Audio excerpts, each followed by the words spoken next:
You know, when someone like Kia gives you a battery electric vehicle for the first time in their range, that they will have done their homework. They're not going to come to this part of the market half-assed.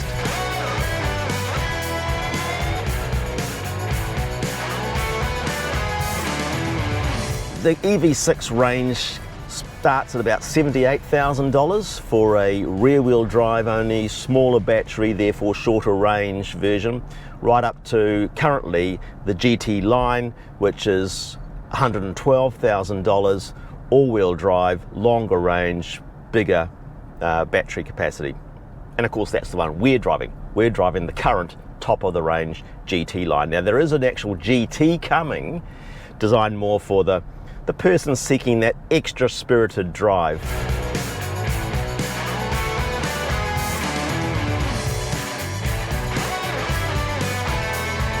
So as I said, we're in the current top spec anyway, GT line. It's got the bigger of the batteries, which gives you the longer of the ranges at the moment. 484 kilometres is the total quoted range for this vehicle. And of course that'll change according to what accessories I'm using, heated seats, heated steering wheel, air conditioning, all those things will rob range off you if you have them turned on. But let's say, 480 odd kilometres of range, which is good, The thing about this also is that it'll take an 800 volt charger if you can find one. There's very, very few around in New Zealand. But if you could, you can juice this thing up really quickly. For instance, it'll go from, I think, 10% to about 80% charge in something like 25 minutes or something.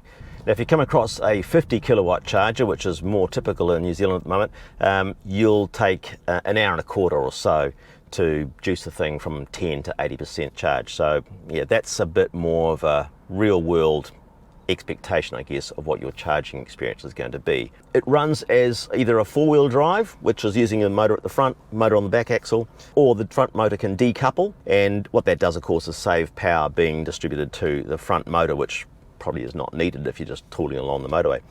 There's different drive modes: eco, normal and sport. You know you're in sport, well, two ways. First of all, there's a straight shove in the back as the throttle becomes even more sensitive, and everything goes red on the instrument panel. The vehicle has had its suspension tuned by a very clever man in Australia named Graham Gambold. Now Graham is a bit of a suspension whiz kid. He's done about 50 vehicles for Kia and over about a decade or so, and basically Australasianized the suspension because we have quite different roads from the rest of the world. Lots of corners, lots of changes in altitude, you know, quite challenging topography and road construction compared to smooth autobahns or fast motorway stretches in other parts of the world. So Graham adjusts spring rates, different dampers, different anti-roll bars and things to give them a kind of a more at-home feel on our roads. And he's done a great job. It does ride pretty well.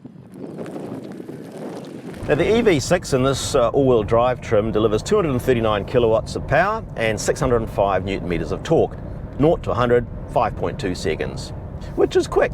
You know, 5.2 seconds is very quick. You have paddles behind the steering wheel, but they have nothing to do with gears, of course, because there is no selection of gears. You've just got reverse, neutral and drive on your rotary selector here with a big P for park in the middle. So what happens with the regenerative braking is these paddles are used to adjust the amount of it. The one on the right has a kind of a, what do you call that, a pimple or a nipple sticking out underneath the back of it, and that actually reduces the level of regenerative braking, which is displayed down the left-hand corner there. Currently it's in level 3, which is the default on startup. The paddle on the left has a, well, it's an inverted nipple, I guess you'd say, and that will increase your regenerative braking. I've got it set to max, which brings up a display that says I pedal, which is basically a one pedal driving situation. That's the most regenerative braking you can have, and it's the one I prefer to use. By the way, the beauty of this I pedal maximum regenerative braking setting is the car will actually come to a complete stop. Some cars still creep, you know, even with no throttle pedal, and require you to put your foot on the brake pedal. Unnecessary. So thank you, Kia, for doing it that way. Love the fact that the car does not creep. You could quite easily drive this vehicle in the majority of your daily comings and goings never ever touch the brake pedal. Isn't that nice? That's really clever, really clever. I would prefer it if the car remembered that I like maximum regenerative braking and started in that position every time, because if you get used to the one pedal maximum regenerative braking, which you do quite quickly and enjoy because it's so nice not having to dance your foot across the brake pedal all the time, just let the throttle pedal, slow you down. If you're used to that and then you jump back in the car again after starting it and drive off, you won't be in maximum regenerative braking. So that first stop or two, or slow down or two, can be a little bit more lethargic than you may expect, because it goes back to a less regenerative state. I don't know why it doesn't just remember that and say, this guy likes to have maximum regenerative braking. I'll give him that every time he hops in the damn car and starts it up. I mean, it could be programmed into the memory seats function, for instance. If your wife likes to drive with less regenerative braking, she can have that stored. These things should be done. Right, I'm just going to go into sport mode here. Whoa, here we go. Straight away it accelerates. I'm going to use this overtaking lane. Yeah, it's quick, it's quick, it's quick. It's sure-footed around this corner here. Yeah, real quick. Real quiet too. It's assuredly quick. It doesn't feel scary. The only thing is you do slide around in the seat a bit too much. I imagine the GT one, the proper GT high performance version that is coming, will have more pronounced side bolstering and squab bolstering and be even more geared up for performance driving. It's kind of a weird seating position actually. The steering wheel is has to be, for my seat adjustment, quite high to be able to see a clear view of the main instruments beyond it. It's just a two-spoker. Feels like an old Citroen for me for some reason, and it feels a bit bus-like in terms of the way it's angled. It's not sort of quite vertical enough to feel sporty. It's sort of tipped over. The dash finishing is kind of like it's got a slight texture to it. It's like a vinyl of some sort. I'm not sure. Quite interesting, quite groovy. Yeah, it's a pretty stylish place to be inside. When you put your blinker on, left or right, you get a left or right display on your dash that shows a rearward looking camera from underneath the door mirrors, and it's basically a blind spot camera. It's not that great at night because the camera can't see much. You just get a kind of a grey circle hanging around on the side of your dashboard, but it's a nice idea because this car is a little bit challenged for visibility in the rear three-quarter. It's got quite heavy C-pillars, quite a low roof line towards the back there as the shoulder line comes up as well, so you definitely need the cameras for around town and parking manoeuvring. Great cameras, by the way. You've got the 360 degree and also a sort of right rear top three-quarter looking down on your vehicle available to you to see where you are relative to other vehicles, and these are selected via the little camera button down here on the center console. Yeah, it's cool. It's got some cool tech. Absolutely got some cool tech. We're whistling along now at 104 kilometers an hour, so sue me because the speed limit is 100. A lot of the dashboard is a little bit fussy. They give you lots of little icons and displays like that, which, I don't know, they might be fun for the first 20 minutes of a test drive, but after that it's like, really?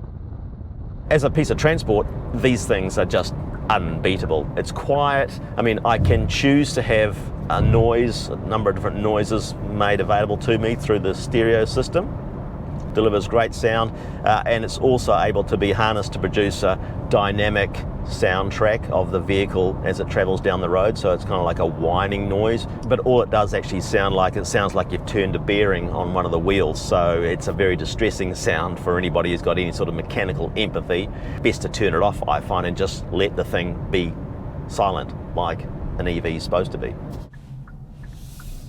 Funny thing about this car is the blinkers are actuated by the wand on the right, but I keep going for the one on the left, and that says to me that I think this car is European, and I'm not quite sure why that is. I guess it's the fact that it's actually really, really nicely finished in here.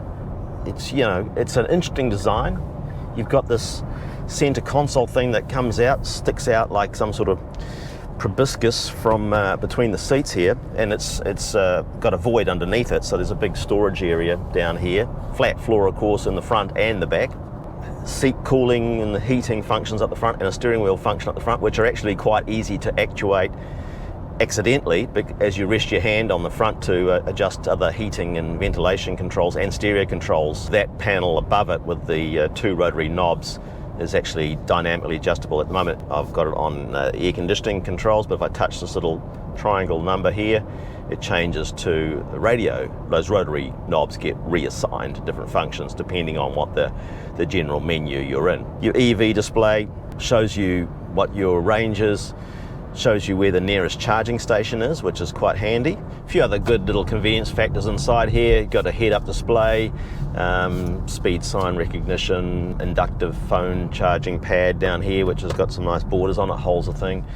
Yeah, it's been well thought out as a device for convenience. What else is going on here? Actually, I should talk about the battery pack. Yeah, it's actually it's capable of taking 800 volt charge, and it actually has this function called vehicle to load and vehicle to vehicle charging. Now, funny enough, there is actually a 3-pin plug in the back here underneath the underneath the back seat squab. There's a traditional 3-pin plug where you can plug in your heated rollers, I guess, and it'll also, with the adapter kit that comes with the vehicle, you can charge other 3-pin appliances. So you pull up at your campsite and you can plug your microwave in. They actually say that this vehicle will feed up to 70 mind, 40-inch televisions. There's also a vehicle-to-vehicle charging, so you can actually plug in your friend's, I don't know, Audi e-tron.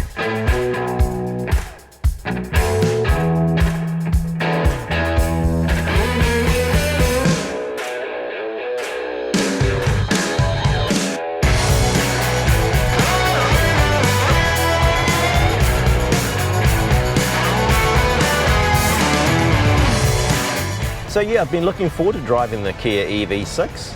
I know that when someone like Kia comes to the market with their first ever battery electric vehicle, that it's going to be good.